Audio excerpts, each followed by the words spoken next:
Let's introduce this man with the 33rd team. He's been covering the NFL as one of the top insiders, if not the top guy. For us, top guy. We always love having him on the program. Our good friend Jason Cole. Tell us about what's happening with the 33rd team as we get set. We're a busy place as we get ready for the season. And I'll do my usual little statistical analysis, which dovetails with those who like to say wager occasionally. Not that you would be one of those people, Defo, but not that I'm a gambler, but I know a few of them. Present company at the front of the line. Exactly. You're kind of like, when it comes to preseason wagering, it's like C. Everett Koop when he used to issue the warning and say, it's not good for you guys to smoke. You guys are just dumbasses. That's what you are. Okay? You're just dumbasses. Anybody who bets on preseason football, I mean, it doesn't even qualify for degeneracy. It's like, it's a level below degeneracy. I just have to tell you that. And I know who I'm talking to. Yeah. And I know that you know that. I would agree with you 1,000% on that particular aspect of wagering. Everybody was saying they were cashing. The people who lose aren't going to call you and tell you they lost. That's true. Nobody calls and says, hey, I lost $1,000 on that. I haven't cashed in 3 years, exactly. Nobody does that. You might as well play, Russian roulette with 2 bullets. I mean, like, just, that's what a 4-chamber gun. The time. Wake up with Defo, joined by Lubie. Welcome to the Defo Show. Very pleasant. Good morning, everybody. Welcome to a Tuesday edition of the program. We're going to swing some things and push some things around. A little juxtaposition here is we will go old school with the one and only, the inimitable Tony Segreto later on today. And that's because we're going to be off the rest of the week here with this program. And gear it up. Just muscle it up. Get ready for the football season. I'll be out in Vegas. Oh, yeah, there you go. Your futures. You can go futures crazy. It's fine. I don't know that I have the patience to bet a lot of futures. I mean, I've done it. We had the drive for 75 with the Marlins over, and we lost it the first 2 seasons. Won the third year.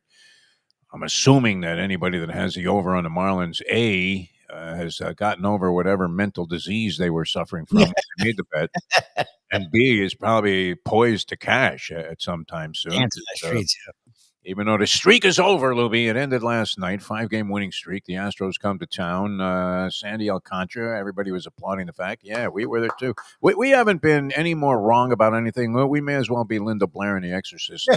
Kind of like when Trump was mocking that, poor disabled reporter, and, everybody thought, how funny are you, Donnie? You're really a riot kid. Should be doing stand-up somewhere. I think he... has a closet stand-up comedy desire. No, it's a dream, yeah, for sure. He wishes he was a Catskills comedian from the 1940s. The problem is it's 2025. Well, nothing that's happening isn't just a flat-out joke. It actually is taking place. But that being aside, I was reminded of this. I guess when Jason Cole, we played that clip from Jason Cole. Sonny hates that, by the way, and so did Tony Bruno's girl. Yes, Miss Robin. Like, when is that? Nobody got it right, but I mean, I think it gets you in a mood for the show, doesn't it? It gives you kind of an idea of what direction we're going in, because we don't necessarily have like a clear path, do we, Olivia? We would not be a clear path foul. No. Because I have like 6 different directions in my head right now. 100%. One of which is I do normally fry a couple of eggs every morning. For my breakfast. I fry a couple of eggs. I have my English muffin in separate shifts, because the muffin, when I first come upstairs, go downstairs, get ready to do the show, come back up here to the platform where the setup is, and it's right by the kitchen, fry a couple of eggs. I have to tear up, cut up like 2 pieces. I'm going through roast beef, and I always order the Publix, but every now and then they try to whack you with the boar's head. Boar's head, yep. Which is vastly superior to the Publix, I would have to say. It's better, but it's a lot more. A lot more, man. It's like $5 more a pound. So, I'm feeding this to my dogs. I don't even... Is it blasphemous to admit that to the deli counter guy, that I really don't eat a lot of roast beef by the slice? I don't make roast beef sandwiches, but almost all of it goes to Skippy and Holly. Okay. I don't know. I mean, do you feed your dog any actual people food? Because His stomach is They've weird. got to the point where they've gotten to the point where they demand it, Libby. And we're feeding this good stuff from Meals for Dogs, which they do eat also, but they give you that look like, huh? What? I know. Like you're at Las Patas, no roast beef top? You guys dropped that aspect of it on cost-cutting measures? What is that? Exactly. Of course, they haven't there. They're the best in town. But, yeah, I'm a reminder when I fry these eggs of that commercial that used to be out there. This is your brain on drugs. Yeah. Was that not one of the more impactful ones? Because the one where the lady is smoking and she goes to the thing, and there was a guy at the track that was always had that one of those things where I guess something had happened to his throat and he had to talk when he pushed a button. And not to be like Trumpian and make fun of it, it's like a little weird when you hear it, is it not? I mean, you'd have to admit that. Oh yeah. Hello, how are you? Yeah, Yes. yeah. It sounds like okay. What is this? A news show with a guy going through a voice shredder? 100%. That's exactly what We never saw anything happen at the bank. What do you mean? You were there. You were a freaking guard. But and they got the silhouette of the guy with a hood on or whatever. And yeah, I mean, when Cole was talking about that, it's kind of like it should be altered, and that was effective. I didn't like the one with the lady smoking. That was I mean, obviously close to meeting her maker due to the big C, because that was a little too much for me. But I thought the thing, this is your brain on drugs, people, was that not an effective spot? Did you not consider like, hey, maybe I should cut down on the cocaine? I mean, it definitely made you go, oh, weird. I just never understood it. I was like, so my brain scrambled. And that's that. Yeah, fried. You're frying your brain, basically. Okay. That was the easy correlation there, Luke. But should it not be a warning now? I mean, would that not be appropriate to just go ahead and say, this is your brain, and this is your brain after you've gambled your brains out? Night after night now on FanDuel and DraftKings, on betting on virtually everything. I'm reading in-depth analysis today of the over-under number of games. At this entire column here, Lubie, if you can see it, this entire column, like one column all the way down, is analyzing the over-under total number of games in the Shelton-Demon Hour match that takes place later today in Toronto. Ben Shelton, of course, great player, very exciting kid. You're waiting for him to really break through. I don't know. Do you root for him or not? Because he was a hater, but and he's very demonstrative when he's out on the court.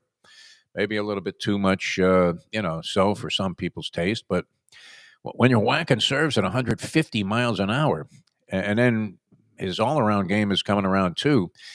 So the over-under total on this match essentially implies that it's going 3 sets. These are best of 3 in this tournament. It's ATP 1000. So, I mean, it's a big event. It's been going on, it seems like, for months, this tournament in Toronto. How do they end up? I mean, only in Canada would they have the finals like on a Thursday.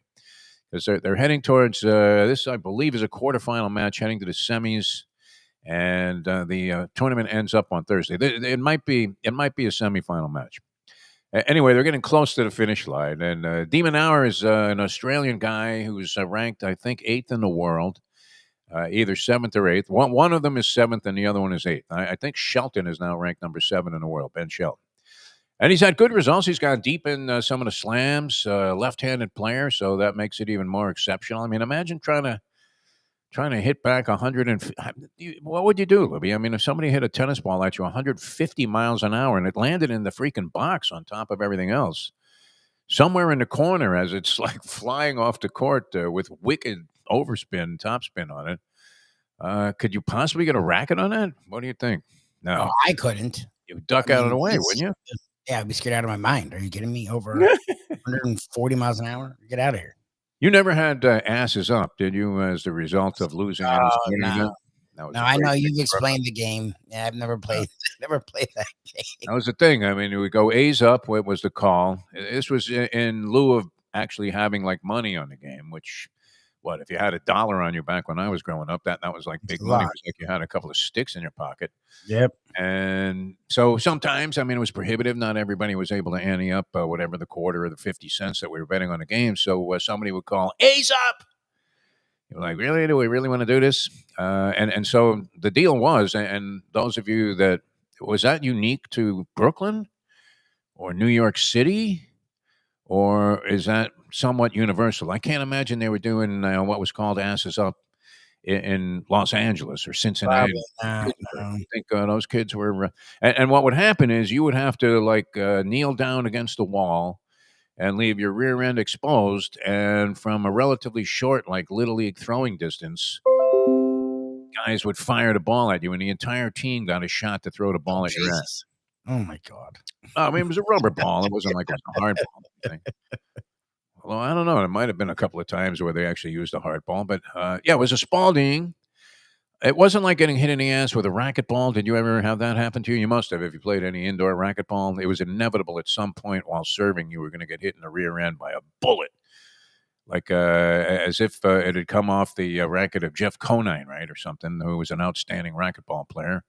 In addition, what was the guy's name? Marty. What was the guy who was the number one racquetball player in the world? Marty something. Somebody help me out with that one. I don't know. It wasn't Marty Fleischman. He was the PR director at Dania. That's the first name popped into my head. Anyway, but I mean, did you ever get drilled? Like I used to play early in the morning in California, and it was still cold in the courts, like ice cold. And so, and on the first or second shot, you'd serve the ball, and it would ricochet off 3 walls. The guy would whack one, and then boom. And the thing in racquetball was you didn't really want to turn around and look at the guy if you were trying to control the. Yeah, no, you have to worry about the ball. The ball moves way too fast. Right. You can't futz. Like turning around there. I mean, like racquetball, you have to be like. Sometimes you would look where the guy was, but.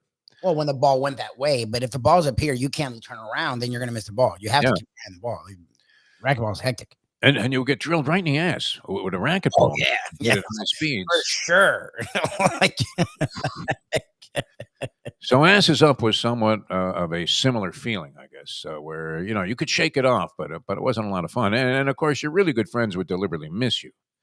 That was always a tough one, too, because it depended on the attitude of the person that was controlling the asses up aspect of the game, where, I mean, you could be walking around with a very negative label if you consistently, deliberately miss the guy on an asses up opportunity because they were your friend.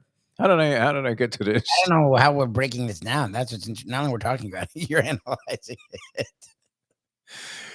It was weird. I mean, because it was a form of gambling. Yes, it feels like these were stakes. You had to live up to the stakes or deal with the stakes. Yes. And the extrapolation is now, I mean, are you just frying your brain by getting involved in this stuff? I mean, imagine the analysis.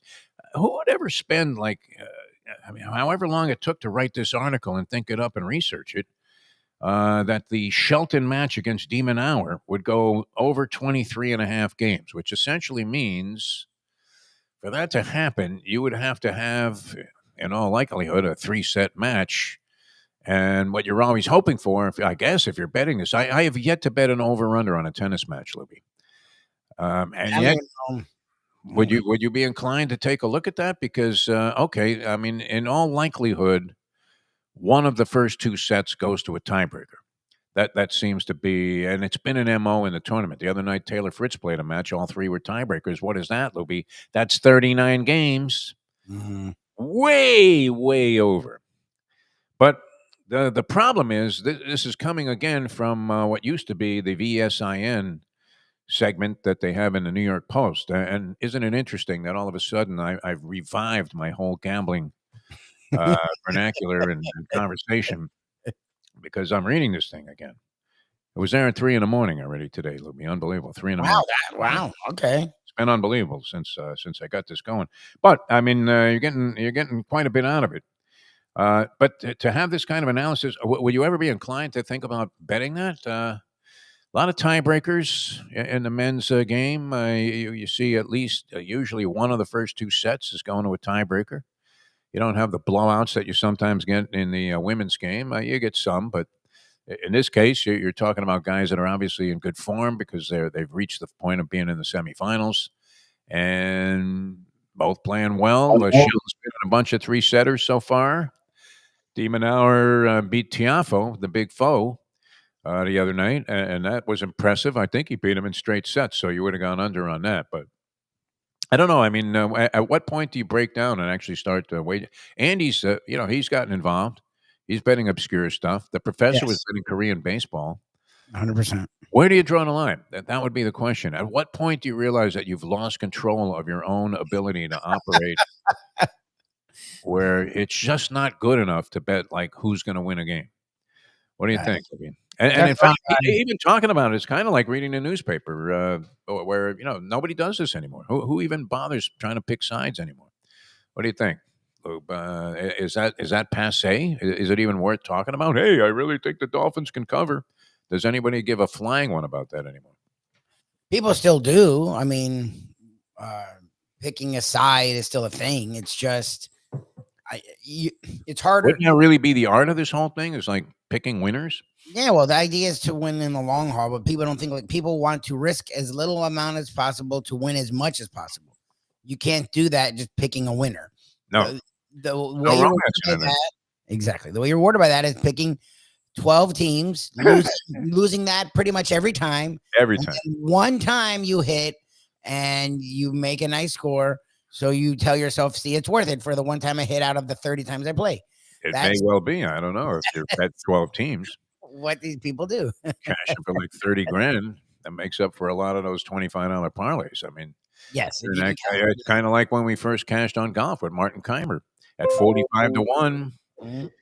I mean, it's going to take years for you betting the same amount of money to finally get back to anywhere near even, because you're going to be way ahead after hitting a 45 to 1 shot. Anyway, a lot of weird stuff to bet on. I don't know if you were betting on the Marlins. So did my Bury Your Bookie show with my friend Mike Jones yesterday. This guy's very analytical on baseball. He still went 1-2 as he had the Marlins continuing their streak with Sandy Alcantara. So what happened there, Louis? Alcantara got shelled for 5 runs in the 4th inning, just after we, as soon as we started praising the team. Hey, well, you know what? I don't know that we were on that bandwagon, but a lot of people were saying, well, look, they didn't throw in the towel.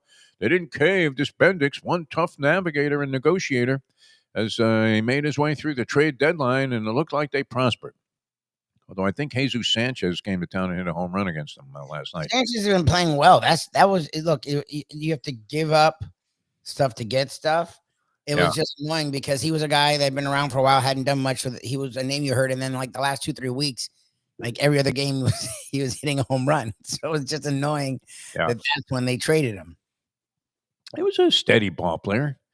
Do you need a few of those guys on a team if you're all comprised of really young guys? Don't you need like a couple of guys that are like sort of, I don't know, would you consider Jesus Sanchez someone of a solid veteran? I mean, is he going to give you spectacular numbers? No.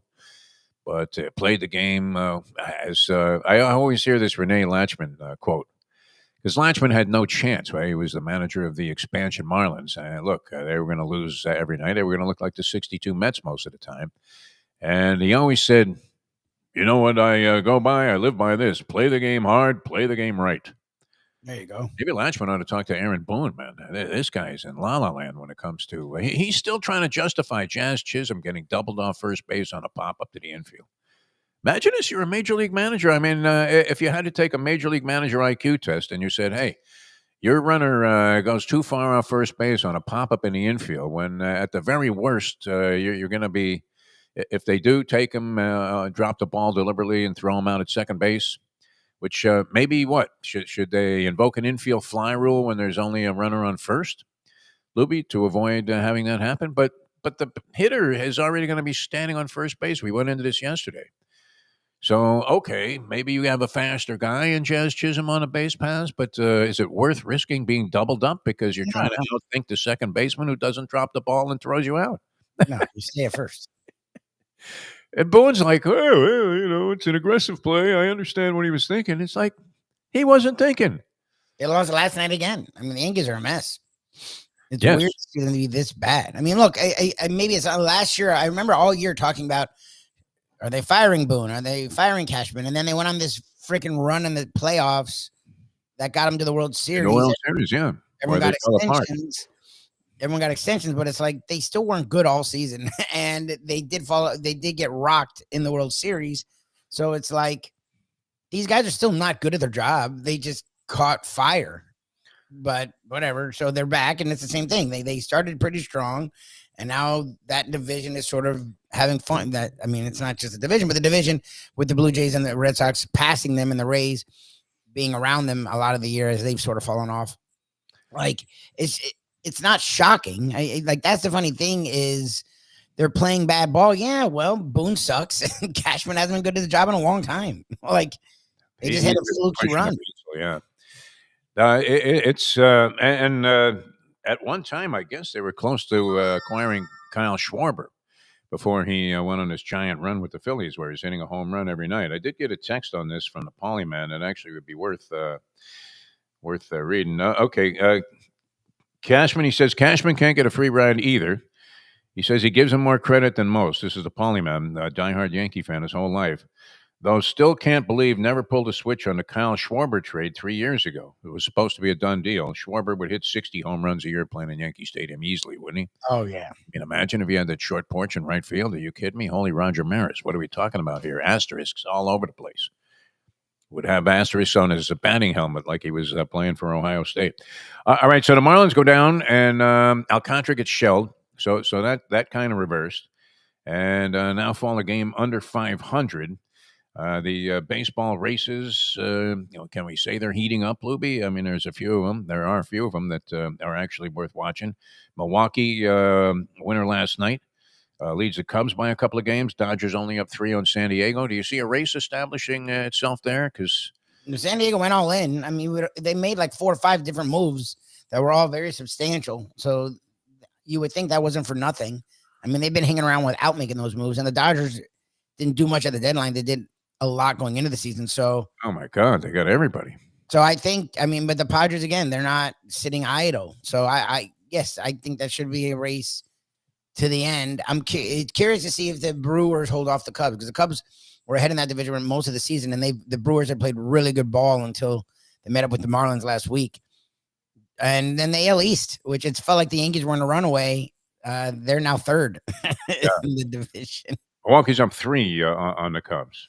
I flipped my sheet over here to yesterday, but they picked up another game on them yesterday because I was looking at this Juan Soto stat. I mean, is it addition by subtraction? The Yankees fall short, offered over $700 million for Juan Soto, lose out to the Mets because the Mets gave Soto a suite, which clearly he more than could afford. He could have been right next to the Bobby Bonilla statue out there in terms of having more cash than you could possibly know what to do with, even years later.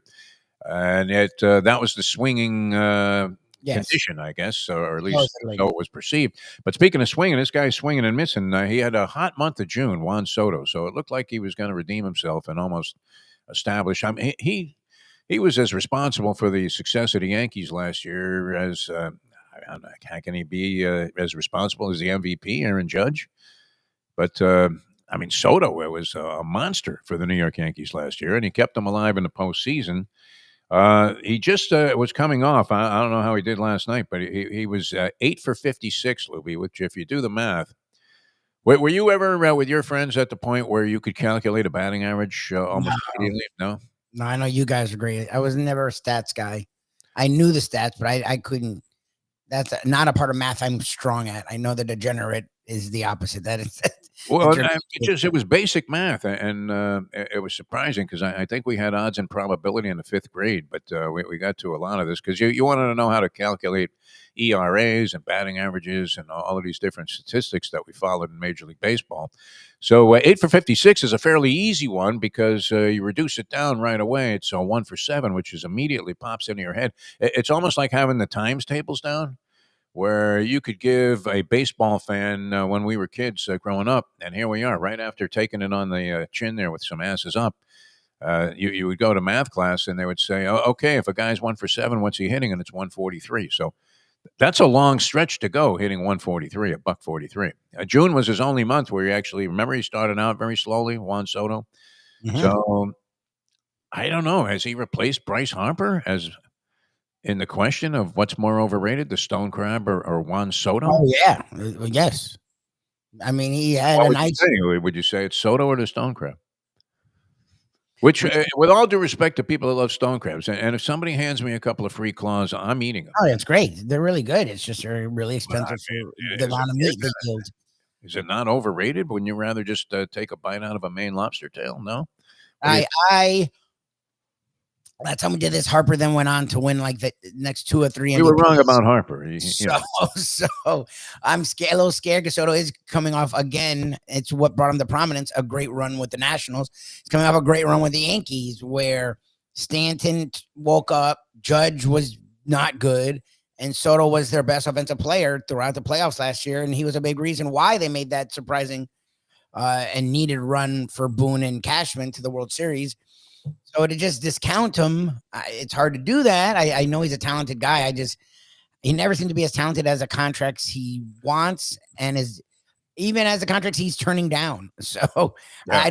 He seems to do this when he needs to get paid in the playoffs.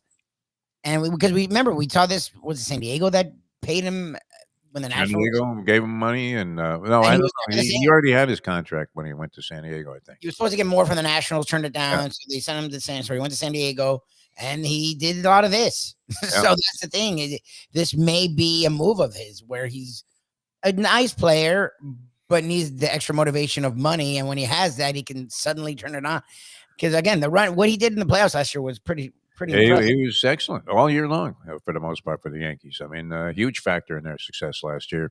8 for 56, 143 over the latest stretch. So that's part of our Major League Baseball notes here. All right, some football training camp chronicles. You want to do some of that? Tony's going to join us in a little bit here. Yes. And training camp chronicles, kind of interesting. As I was kind of taken back by this because I'm thinking, well, what the hell are these guys doing? But then again, it is the Cleveland Browns. And so they signed Tyler Huntley, and I'm looking, going, wait a minute, they already had like 4 quarterbacks on the roster. They have a ton of quarterbacks. No, what do you mean? They're all injured now. Oh, is that what it is? Because Deshaun Watson's still there too, and I know isn't that funny? They're not putting their future into him anymore, but he's still there. That was listed, by the way, as the worst trade in football history. Yeah, because even at the time it happened, there wasn't a lot of people. Like a lot of the buzz. Clearly, there was a character issue. Died down on him. Like I don't know if there was a free for all trying to get Watson for that many picks and that money. So at the time, it was already questionable. They went through with it in some monster, ridiculous deal, and he was never close. He wasn't even a starting quarterback really after that, let alone good. I have the details on that, Lubie. You'll be surprised. I actually wrote a few things down here. Deshaun Watson went for a 3 first-round picks, 2022, 23, and 24. He also they gave up a 3rd-round pick in 2023, 4th-round picks in 23 and 24, and they got in return the Cleveland Browns Deshaun Watson and a 6th-round pick. Many of those selections that were made ended up being very successful players, essentially the core of a very good team. Deshaun Watson has done nothing. They then signed him to the $230 million fully guaranteed contract. You never see this in the NFL. It was unprecedented, wasn't it? Was that the first time a fully guaranteed contract was ever issued in the National Football League? 5 years, $230 million. For that, he's played in 19 of 51 games, and arguably you could say that when on the field was among, if not the, worst quarterbacks in the league, which is saying a lot with the Will Levises of the universe that were getting starts and what we saw from the backup quarterbacks from the Miami Dolphins who were getting starts. So far and away, and this was on a list of the 12 worst deals involving players in the National Football League, numero uno in a category by itself. You know what was number 4, though, Lubie? And this was kind of interesting because I don't know that I saw it the same way. Because you're always wondering, it's kind of like a Clockwork Orange where you're wondering if your name is on the list. So you're wondering if your team is on the list. Now, I'm saying our team is the Miami Dolphins because that's our hometown, but I don't know. I mean, do you live and die with Dolphins fortunes, or have you been neutered like many other people? Neutered. Yeah. You know I've been neutered. Last year, they caught us, and I did get excited because I was like, no, they have less expectations, but some a couple of years ago, I thought something was happening. This will be the year they're going to win. The Bills have lost everyone. They're going to win the division, and they got me a little excited. And then all the issues Mike McDaniel had for the previous 2 years, he continued to have, and I was very on the bandwagon of getting rid of him and Chris Greer. Once they didn't do that, that's when I was like, okay, I'll watch and we'll talk about it, but I don't have any emotional attachment to this team. The franchise, sure. This team, no, because they're ran by a bunch of idiots and they're ran by a bunch of people. Chris Perkins really did. Was it Hyde? I'm sorry. I love Hyde's the one that said it. Dave Hyde really put it right. They are full of a bunch of people that are a position higher than they should be. Like Mike McDaniel needed to be a real offensive coordinator away from Kyle Shanahan before he got a head coaching job. Instead, he skipped right to that coaching job. Not ready. Clearly not ready. He hasn't learned anything. He never improves on the things he's bad at. Like, that's literally the sign of just not being ready. That bewildered look he has on the sidelines all the time.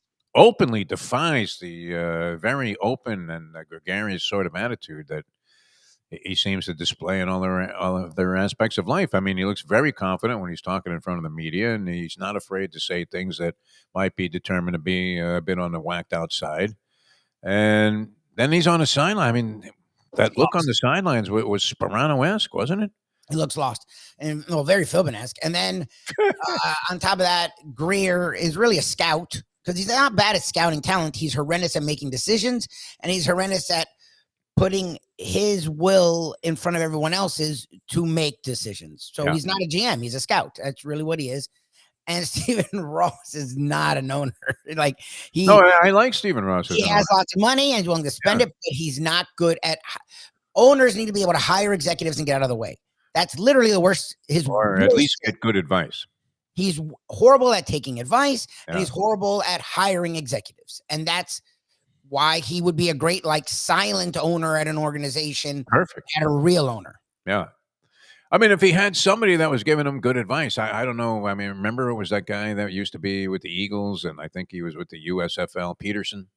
What was the guy's name? And he supposedly was the guy that had Stephen Ross's ear and was making all of these big decisions. But Ross is just he's too easygoing, isn't he? I mean, that would be the knock on him. Not that he was some dumbass that you look at and you go, my God. I mean, if this guy makes one more wrong decision, it's enough to, literally consider never watching another game again. But he's not in that category, I don't think. I just think he lets just too much go. Well, when you're 8-9 and you come running into the locker room, you should just have gone home after that game, no? Yeah, well, no, we were in the locker room and go, hey, let's run it back. Like after you just lost your fanny. I mean, what a disastrous season! 8-9 for the Dolphins last year, Lubie. That's a disaster. I thought, unbelievable. Yeah, 100%. With the money they've spent, with what they put in to this roster, with the contracts they had given out going into last year, you had to win last year. And then when you didn't, everyone has to be gone. The or fact that give you a reason to believe that. I mean, were it not for bad luck, I wouldn't have any luck at all. That they were good enough to do it, but just things didn't quite work out. You didn't sense that at all. I mean, look, there's no optimism whatsoever going into this year. Anyway, the Dolphins made the list, but I believe that this is a mistake on the part of the person that comprised this list, because I don't know that you can completely blame them for what happened there. Number 4 in the worst trades ever. Okay. Miami Dolphins giving up Wes Welker to the New England Patriots. No, that's not. But what happened there, as I recall, was that, receiver. But then the Patriots, they didn't get much back. But the Patriots had snookered the Dolphins using the rules that are surrounding free agency. And didn't they make an unbelievable front-loaded offer to Wes Welker as a restricted free agent that the Dolphins then had a chance to match? But they couldn't match it because it would have killed him. I don't know. The offer was absurd and Welker had not established himself as this big star. A second and third rounder for a guy that was a kick returner and your fourth receiver. And I was very happy for the trade. Yeah, he went on to be the perfect guy in New England, but there's nothing to say that he would have had anywhere near screw that success. Just any second success. And 7th round pick they got. But I thought they did well to even get that. Yes, again, they couldn't match the contract. They just that's not, whoever put that is an idiot and doesn't know trades in NFL. There's way worse trades than that. The trade was forced, and with the Dolphins holding zero leverage, except that nothing. Now the Patriots were going to have to honor this somewhat onerous contract that they only offered Wes Welker because they wanted to make sure that the Dolphins didn't match it. I mean, he worked out for the Patriots, and that's fine. Worked out. I mean, look at this guy. He worked out as a Hall of Famer. He's a borderline Hall of Famer, but Like, there's nothing to say that he would have done that with the Dolphins. All right. I mean, I don't agree with that on any level. I think the Dolphins got a good trade, and he took advantage of the situation. He worked really well with Brady, and he became a borderline Hall of Fame player, and he had a great career. And that's wonderful for him. That wasn't a bad trade. That was literally like him on the Dolphins. Who were their quarterbacks? I don't even know where the quarterbacks was. Might have been Gus Frerotte.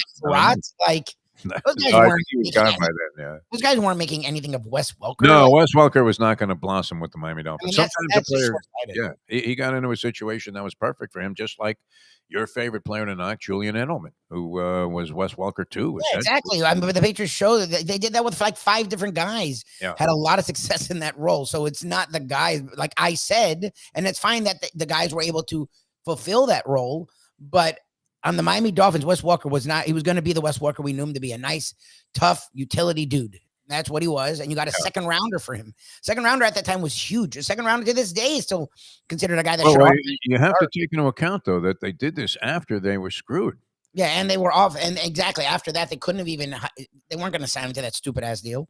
So imagine, I mean, it was like some ridiculous amount of money in the first year. All right, I didn't realize this. Tony Segreto was standing by here. We have Tony featured on a little old school. There he is. Hello. Where is he today? Morning, sir. Some kind of presidential suite? Where are you, Tony? That looks like a very lavish chair. No, Lubie, am I getting this wrong? Or you're getting it wrong. You're getting it wrong. I'm in the same place I'm always in. I'm sure his office has a nice. It looks different though. I guess you're using your phone as the camera here. Yes, I am, because the computer's gefakta. Something happened to the computer. Your computer shot, or you don't get service there? The computer is not working great, so I'm glad he found the phone to figure it out. I appreciate it. Well, you look great. I mean, you really do, Tony. You look fantastic. Hey, we were talking about a bunch of stuff. We were doing a little training camp chronicles. I heard. First of all, I want to say that you could hand me a stone crab, and I could go, yeah, okay. Yeah. But you hand me a lobster tail, that's something different. Yeah, you're right there in the hub. I mean, are lobsters prevalent in the Vermont area because you're so close to Maine and whatever, Boston? Yeah. Okay, good. Yeah. And like you can go to a street corner and find some Maine lobster rolls, or is that the way it works? No, you know what? I could use a lobster roll right now. They're up there. They should have them everywhere. They should just have them at gas stations up there. Right. Doesn't everyone just sell lobster rolls? You go to the country store. Is there just one store that accommodates all needs, like it's groceries, clothes? We have one store in the town, one little store. Yeah. And then we have, a grocery store in the main town, which is like 15 minutes away. What if you need something, that is absolutely essential to any good day, like a racing form? What if you... You know what? The country store sells a racing form. No, get out of here. Yes, they do. It probably does. Take a picture of that, Tony. I don't believe you. I'll be so happy. I mean, for one time in your life, your Mr. Credibility, I think that's incredible. But I guess they used to have Green Mountain there in Vermont. That's been extinct for a long time. I always wanted to go there because it was kind of like a thing with stadiums. I don't know if you have that where you wanted to try and be. You have been. Have you been into like every stadium in Major League Baseball? Now that's a tough. Yes. Every football stadium? Have you been to every football stadium? I mean, taking into account there are football, but every city. Baseball stuff. Yeah, you've been. Wow. Very nice. All right. What are you thinking here, Tony? We have the first preseason games. I'm going to be in Las Vegas later this week. So I will be out there. Oh, Lord. He said, oh, God. Yeah. Are you going to come back broke? That's a great question. I mean, come on. What are you talking about here, Tony? How many people come back from Las Vegas flush? Very few. When you do, I mean, it's not like I haven't. Everybody, if you go there enough, you're bound to have a winning trip once in a while. Where do you stay when you go to Las Vegas? Actually, this time I usually stay at Caesar's Palace, but they actually have a new place inside of Caesar's Palace that is named like the restaurant Nobu, Nobu. So actually, I told one of my friends that's meeting me out there from California that I would be staying at the Nobu, and they said it's probably closed during the afternoon. Thinking it was the restaurant, but it's they have like a hospitality division, and so they put a hotel inside of Caesar's Palace. So I'm actually in that, but I'll consider it Caesar's because that's where I'll be in the race book the entire time. which I love it. I mean, you land at like 10 o'clock Vegas time after taking off at 8 from here. And I mean, I don't even know if I'm going to check into the room until later that night. Yeah. Is your game the slots or No? I mean, the only thing I really get involved in is racing. I will make some sports bets while I'm out there, just to have some action because it's kind of fun to be sitting in the room there. And as your team is approaching, even if you don't have money on the game, I don't know. You're not this type. I don't know if Lubie is, where you would just do something as a form of agitation to the other players that you want to lose their money. No, I'm not that bad. No, where like every time a play happens and the underdog is like coming on and you're screaming money line as if you have it. No, you don't have time on the game, but these 3 fat guys that are on their third bucket of beer and they're yelling and screaming for the other team. So you just want to give it to them a little bit, but not challenge to the point where they start getting physical with you. Who is favored to win the NFL championship, and what are the top 5 teams in college to go to the national championship? Oh, odds. The rankings just came out, Louis. No, you mean he wants odds? Or do you like? Odds to win the Super Bowl this year? Yeah, odds for the Super Bowl and odds, the best odds to win the college national title. Well, you got the rankings. I have no idea. I Texas, guess Ohio State, Penn State, Georgia, and Clemson, probably your top Notre Dame. Usual suspects in college football. And football, I don't know. Philadelphia, I think, was the third choice. I looked at this yesterday. Is it the Ravens? Chiefs were not favored. Oh, no. Chiefs, I think, are 5th. I think it's Ravens. I think it's the Ravens. Everybody loves the Ravens every year until they get to the Bills. I think it's the Ravens, Bills. Bills are up there. Bills are either 1 or 2. The Eagles may be 1 or 2. Eagles, Ravens, and Bills are the top 3, and then I think the Chiefs or Lions, and the Lions. Then the Lions. I think it's Ravens, Eagles, Bills, Lions. Chiefs. The Lions are off from where they should be after a 15-2 season. Yeah, they're like 4th or 5th. Yeah.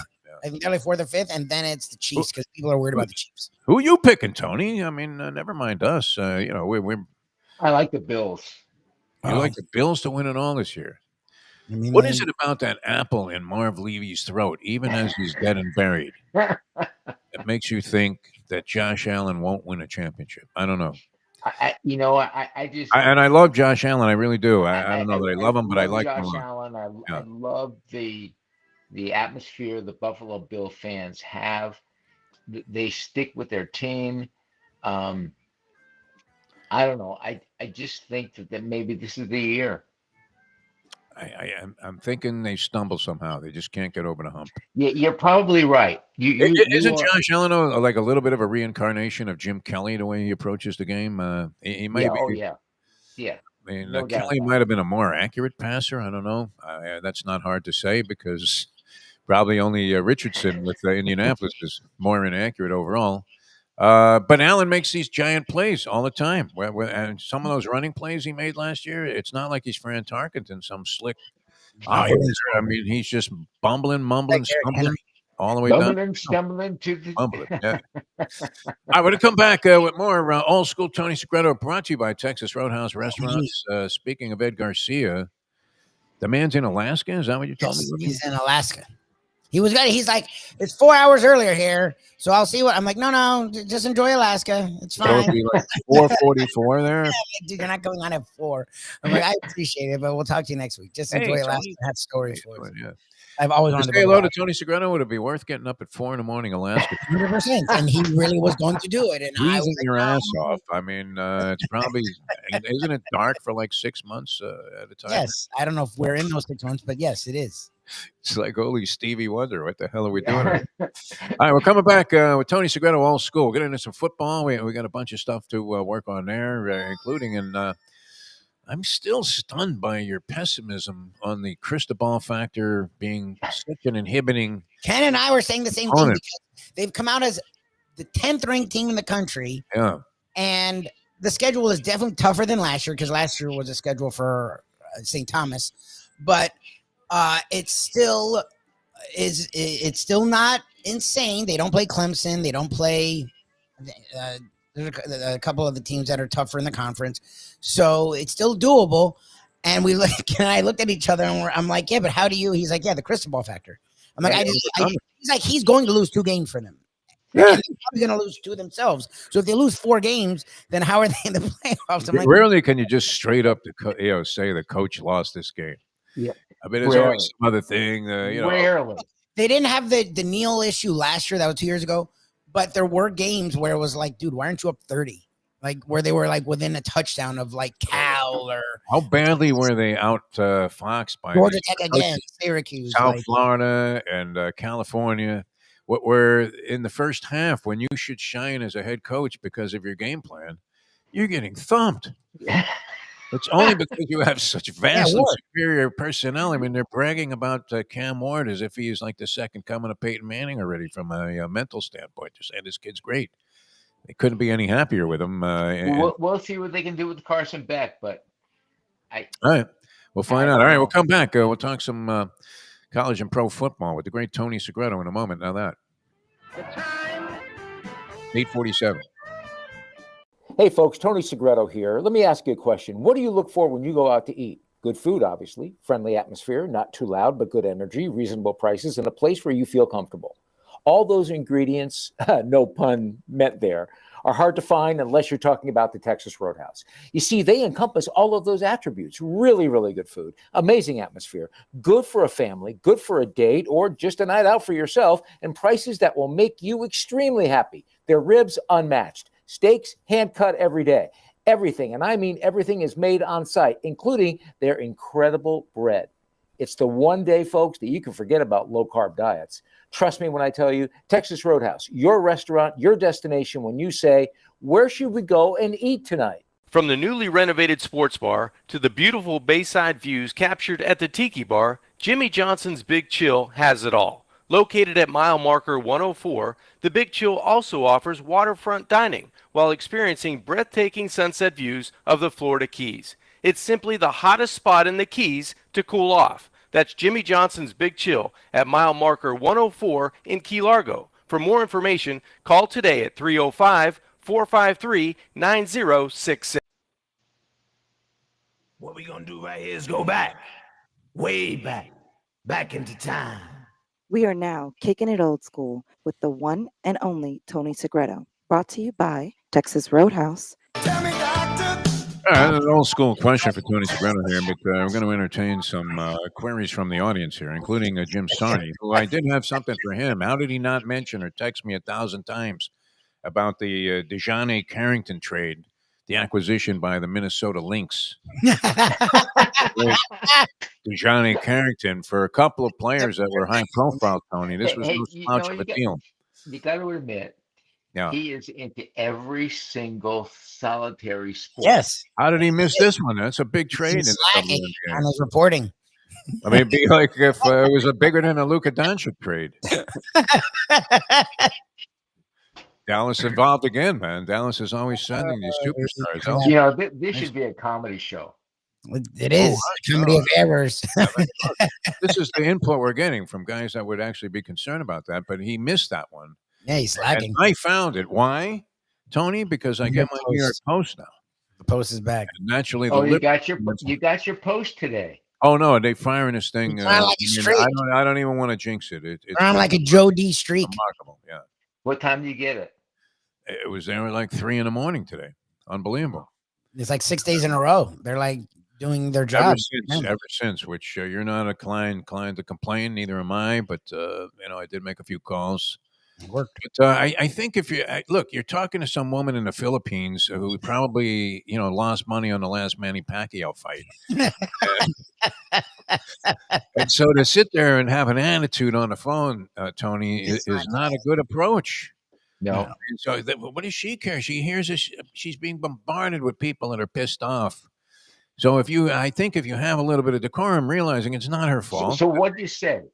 I say, hey, listen, I love getting this thing, but I have to say the service is, somewhat embarrassing here because, and I know it's not your fault, but if you could do whatever you could do. Yeah. And they did it. They finally pulled it off, man. I don't know what happened. But Did you get no, some? it's been brilliant. Unfortunately, I guess the people in the delivery part, and they sometimes don't last. Right? It could wear your ass out. No. Yeah. You're in the morning, firing papers, and then you got to go like. As Lubie and I used to joke, I mean, the guy's next delivery is somewhere in Hialeah where he's throwing the El Miami Herald. But anyway, no, it's been coming in. I've been getting a lot of good stuff out of here. And this was all to get to Sarni's question, which is where are you at with your Yankees, who are just taking a nosedive into an abyss in the Eastern AL Eastern standings? Behind Boston, Tony. You're still wearing your Yankee hat. That's the question. Yes, I am. Yes, I am. But I'm going to tell you this: they will come back in the end. Oh wow, you actually have hope. You're thinking of coming back? What wasn't that classic though? I mean, they get these three guys, and everybody's screaming, look at Cashman. He pulled it off, right? There hasn't been a lot of Cashman conversation this year that I've heard of. Anyway, he seems to just be there, and maybe he's never going. Aaron Boone too. Boone's always under the spotlight. Though. Hey, Boone. Never talk about Cashman. He is just. Ugh. If you ever got doubled off first base on a pop-up in the infield. No, my God, get out of here. And you're on the cover of the action game for Major League Baseball from a couple of years ago. Can you imagine Pete Rose having that happen to him and or anybody that he managed? I don't think it ever happened to Pete Rose. You imagine that guy coming back to the dugout and Earl Weaver is the guy that he faces, or Billy Martin? Oh, my God. Lou Piniella. I mean, would Lou Piniella have then after the game said, Tony, oh, well, he was trying to outthink the second baseman. He got doubled off first base on a pop in the infield in a key spot in a low-scoring game. Just in the base hitting. You can't be this stupid. That's just stupid. Anyway, they hit a slump, but I think, you know what? They hit a slump, all of them at the same time. And that's tough. Yeah. That's tough. I can't say I love Judge, but I can't say I'm not rooting for him to, I mean, I'd like to see Toronto somehow win the division. Oh, that would be crazy. If the Blues I've been talking about it forever. The Blues just hold on. This acrimony that's going on with Canada right now, I almost wish them well, and success. But it's just nice to be seeing and hearing something different, right? Then how come the Yankees can't do what they're supposed to do for $800 zillion? 800 zillion? Isn't it 900? Whatever they're paying. I mean, they lost out on Soto. Huh? It's a lot of money. I mean, what? Their payroll has to be second to the Dodgers or something like that? I don't know. I would imagine. Yeah. No, it's insane. They're paying Giancarlo Stanton. I know he hit a home run last night, but geez, I mean, productivity overall. I know injuries. Well, would you say that suggests a little bit of juice was involved in this thing? The guy's hurt. I mean, he gets out of bed, he pulls a quad. He's like me. If they're still using juice, they ought to get thrown out of the league. You don't think anybody is? What do you think, Tony? What do you think? I mean, is there nobody using performance-enhancing drugs of any type in Major League Baseball? That's the way they're canvassing it and the way they're policing it. I just don't see it. But I could be wrong. It's interesting though. You're seeing guys with more pop than they've had. I mean, look at this Schwarber guy, man. 40 home runs already, and he's one of many that are up there at 35 plus. With 2 months to go in the season, essentially. What? So if you figured 15 more, that's a lot of guys hitting around 50 homers, no? Yeah. Could be. I don't know. All right. So what about your Hurricanes? Here, I wanted to ask you this in an old school fashion, Tony Segreto. And Lubie may have been around or cognizant of what was going on. I guess he would have been as this all took place kind of in the 90s through 2000 with the Hurricanes, the Florida Gators, and Florida State. And you would wonder which order they would be in the top 5 in the country. Yep. When the rankings came out. Now, I was kind of surprised. But still, I mean, what does this represent? Lack of understanding of how to cheat?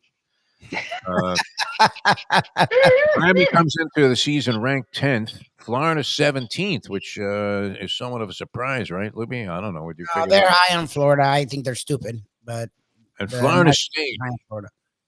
Florida State Well, now in year number what? 4 of Mike Norvell? Oh, 6. Year 6. This is year 6. Six.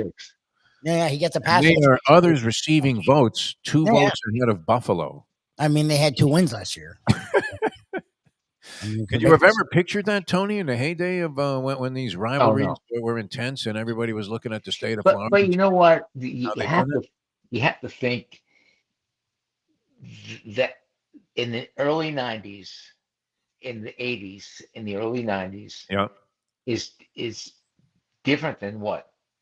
26, 27, 30 years ago? Oh, it's 30 plus years. Yeah. Yeah, got, because do the math there. changed. 30 I mean, plus. Yeah. well, it's because become recruiting's big. different. Yeah. You know, the NIL's different. Well, yeah, it's become big business, and the money has become a big deal. And those 3 schools, as much as they do have decent money, they're not in a conference. 2 of them are not in a conference to compete with the third. And that That's right.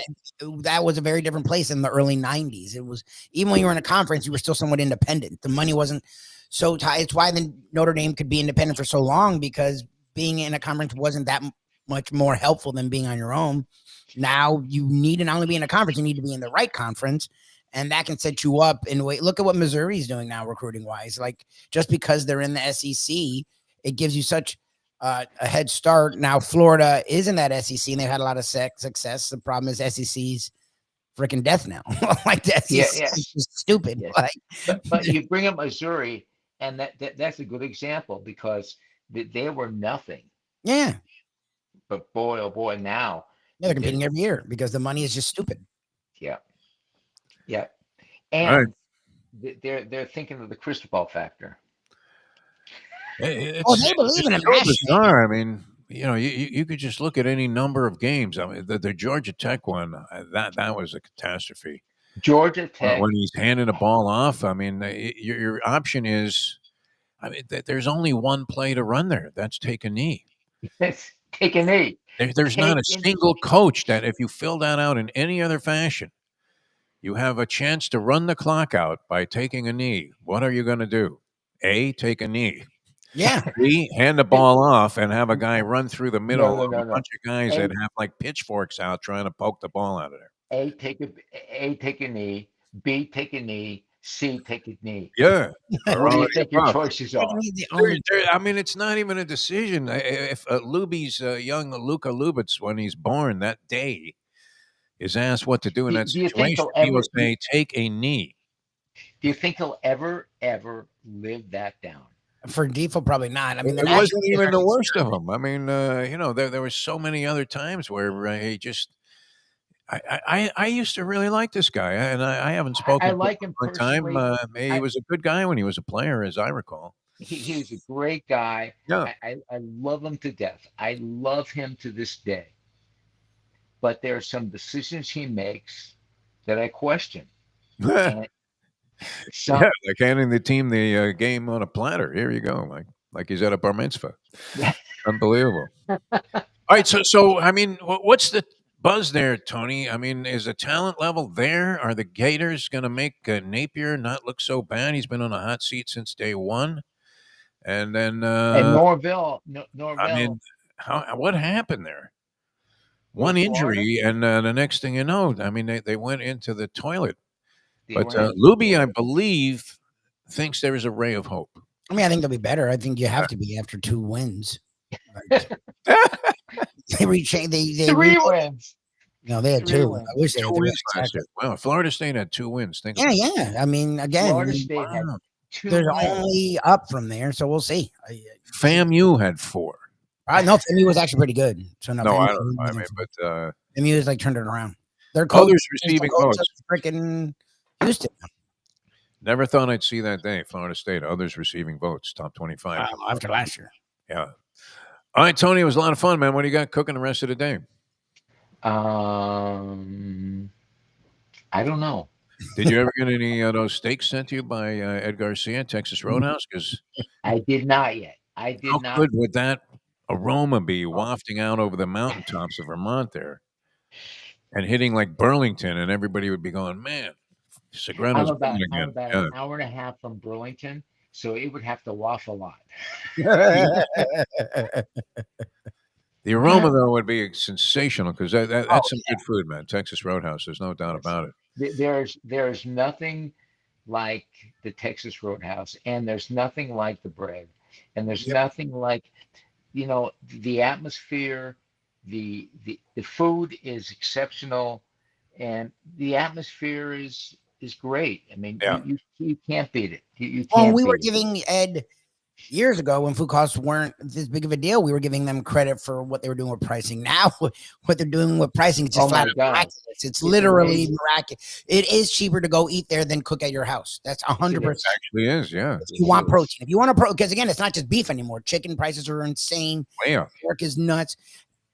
Whatever you would do at your house will cost more than if you went there. That's actually not even hyperbole. That's the truth. That is God's honest truth. Which is miraculous. It's amazing. And he said they have talks, they have this and that, but there's no plan on, again, they raise it here and there, but you wouldn't notice. There's no plan on major hikes like other places have done, which is fantastic. You can barely buy a steak for $30 anymore. Yeah. So, I mean, when you're talking about that being the high price for the bone and ribeye. Let me see. We basically eat fish and chicken. That's it. Yeah. All right. So you're going to go heavy on the fish? I don't think that's any cheaper, man. It's not cheaper. Well, can anybody catch anything out there? What the hell, man? You get northeast fish. So you're getting halibut. The fish here is really, really good. Yeah, northeast. Vermont? Wow. Well, you're getting cod. Salmon? What do they got? What do they catch? Salmon, cod. The cod is really good. Codfish, wow. And their fish is a cheaper level of fish. You ever catch a codfish, Tony? I have. You never tasted codfish? No, I said, have you ever caught a codfish while out fishing? No. Oh, we used to go off Long Island, man, Montauk Point, and other areas, and it's like bringing up literally, like it's like bringing a dead weight up from the bottom. I know. I heard about that. I mean, no action, nothing. It's just like. I'm snagged. Damn it, man. It's like I thought I had a fish. It's a body. It's a dead body. Man, and they're big too. Unbelievable. So, all right. Well, you enjoy that. All of that codfish that's available there. Where is there more than one restaurant? Oh yeah. Yeah. Is there more than one restaurant? When you were going to get up to what do you think? This is a podunk town? Yes, that's. I mean, I figure it's remote. You poke your head out the window. You're out of town. Yeah. Do covered wagons go by on the road? I mean, how do they travel? I have to get up to this guy.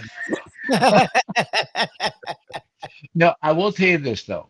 Yeah. All kidding aside, we bought our house 37 years ago. Oh wow, that's a smart move, Tone. And it was on 30 acres of land. 30 acres of land. And it's on a dirt road. Yeah, see. All right. Sounds clean. And to this day, it's still a dirt road. Wow. There's only one neighbor. Have you been parceling off the 30 acres to massive profits for the Segreto family foundation? No? My son's got 10. My daughter's got 10. Oh, nice. Well, that's cool. Yes. So is there a chance it'll be like a luxury hotel on the property? Maybe. Hey, see if you can find some Native American artifacts. We got a casino. We put a casino there. And the entire town will be upset, but we'll somehow manage to railroad this through the legislation there, and a local guy will bribe him with a few. Like the Ozark. I don't want to use words like bribe, but make it like Ozark. It'd be exactly like that. 30 acres, I think we could do it, Tone. Yeah. No? Oh, well, with the zoning people there. All right. We'll see you next week. You're the best. Nightmare. We'll see you next week. Tony Segreto, ladies and gentlemen. Tony Segreto. That's classic.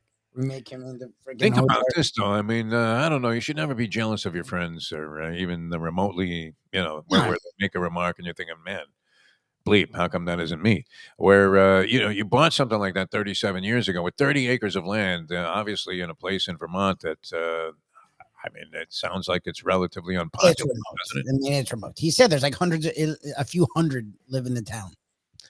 Would that stress you out, Lubie, or mellow you out? if you were in a situation for like a week. I mean, literally, look, I don't know, what does Tony do after he's on the show?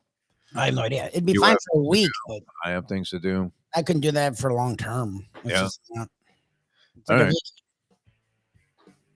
No, what were we gonna say? No, it's like vacation. Like I would be fine for a little bit, peace, unplug, blah blah blah. Yeah. But like that's not good for long term. Like I like knowing stuff's out there. When eventually, I mean, it's kind of like being a Dolphin fan, isn't it? Where your mind eventually just goes numb. It's not. You're not wrong. What the hell am I doing out there? All right, we're gonna get out of here. And I will see you later today. But after that, have a great trip. I agree with Tony. Don't go broke. I'm at the point where I'm not sending in the entire Social Security check. That's nice. Look, I just fool around with the games now. And for some reason, a professor would die laughing because I'm trying to hit like a 3-team parlay for $20 or something. Well, whatever. In Vegas, that's fine. Yeah. We have fun with that. I think that's cool when you're in Vegas. And it rarely happens. I mean, there's always something that screws it up, especially if you're betting on Major League Baseball. You've already got 2 games in the bag, and late rally. I mean, like you would have lost that Marlins game to complete the parlay. Although the Yankees had to be pretty heavily favored in that one. On top of that, so you got your money's worth of a ride. But you had to be convinced that you had that game won several times. Oh yeah, it was 6-0, 9-4. Then it was 12-10 in the 9th. It's probably a big mistake to throw in a piece of chalk at the end of a 3-team parlay because why you're thinking, okay, well, I'll take the easy money. Yeah, well, if you're doing a parlay, though. Yeah, big mistake. Right, because you're right about the other 2 games. You probably applied brilliant logic to it and came up with it, and then you just threw it in. Oh, yeah, well, the Yankees will pound the crap out of the Marlins, so that one. Throw that as a 3rd team. All of a sudden, I'm getting 6-1. It's like, okay, way to go, baby. I had an ethical question just real quickly here because I know we're running over and you got stuff to do here, Lubie. But okay, so guy gives you $20 to bet on 2 numbers, $10 a piece on a roulette wheel. At what point do you declare then that this is his spin? You might be playing those numbers yourself, What is his? Oh, you're right. If he wants to play like $10 on 2 different numbers, 1 roll of the ball in roulette. I guess just use whenever you use his 20, that's his action. I guess I don't know. I mean, his 20 is now commingled with a lot of other. I was going to say you can just say, "Yeah, I lost." Yeah, that's a weird. How the hell would the guy know if you won? I figured that's what you were asking. You automatically book it. Just figure, hey, okay, I'll tell the guy. I would. I think you have to play it. Do it. I would try and do it just because screw it. And then if you want to add your money to it, just because if he wins and you don't, you'll be pissed. Oh yeah. So that I could see. No, I don't want to play those numbers. I think he's going just do it or get it out of the way and then it's done. I've seen guys hit that though. I was with a girl there once and she was determined to bet 35 black. She doesn't gamble, all right? We're there, and we ended up having a horrible time because she got pissed off at me for something. I think because I actually was hovering over the roulette wheel for another 3 hours after I said I was going to meet her at the bar. But I was on fire, Lubie. What do you do? Right? So anyway, she eventually sits down and puts a $25 chip, the only chip she had. She gives the dealer $25, gets a $25 chip, 1 chip, puts it on 35 blank, boom, 35 blank. Oh, Jesus. I don't have that kind of luck. Yeah, that's not normal. But this woman was some kind of weird sort of gypsy, maybe bordering on witchcraft. I don't want to put any, Well, I said get it out of the way. Mayo chimes in. First spin, that's theirs. Do the 2 numbers, and then it's done. Yeah. That's what I would do. You wouldn't book it? All right. We're going to get out. I would just get it out of the way. I would get there, go right to the wheel, do those 2 numbers. Do I want that to be my first action? Well, yeah, no. I'll make it the first spin at a roulette. Then it's done, because if it's bad, you can say, well, that wasn't me. That's the only way to go. You're right. Delusional. And if it's good, you're like, oh, good, this guy's bringing me luck. Either way, I think it's a win. I would just knock it out, and then it's done. So then if you lose your ass, do you give the guy the $350? He would have won if one of those numbers hits. Yeah, of course you have to. How painful is that then? Oh, see? So Mayo did this. Mayo was your friend in this scenario. And Val, he actually hit, and then somehow the money never found Mayo. Oh, man. Oh, that's low, man. Yeah. No, I couldn't go out there and play the Alzheimer's Cup against Dr. Jerry if I robbed him of his $350 because it was ballsy, man. And he already gave me the money. It wasn't like I got to put it up for him. That's a different story. He did give you the money. That's true. That changes everything. All right, we're going to get out of here on that note. Trip, sir. We'll see you later on. All right, catch you later on. And thanks for tuning in, everybody. We'll see you next time as we leave you now that. The time. So I got to do it, huh? It's 9/11. Let's go to eat a damn snack. Look what they done to my